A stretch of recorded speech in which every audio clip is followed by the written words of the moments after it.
Breaking news. Guntur మిర్చి yard వేదికగా చంద్రబాబుకు వార్నింగ్ ఇచ్చారు జగన్.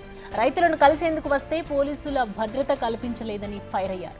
రేపొద్దున ప్రతిపక్షంలో మీరు కూర్చుంటారని, అప్పుడు పోలీసు భద్రత తొలగిస్తే ఎలా ఉంటుందో ఆలోచించుకోవాలన్నారు జగన్. రాబోయే రోజుల్లో రైతుల తరపున చంద్రబాబు నాయుడు గారిని హెచ్చరిస్తా ఉన్నాం.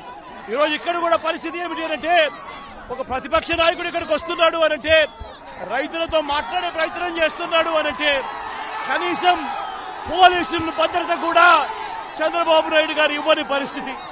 నేను ఇదే చంద్రబాబు నాయుడు గారికి చెప్తా ఉన్నా, ఎల్లకాలం ఈ ప్రభుత్వం ఉండదు. రేపొద్దున ప్రతిపక్షంలో మీరు కూర్చున్నప్పుడు ఇదే మాదిరిగా పోలీసు భద్రత మేము తీసేస్తే ఎలా ఉంటుందో ఒక్కసారి ఆలోచన చేసుకో చంద్రబాబు.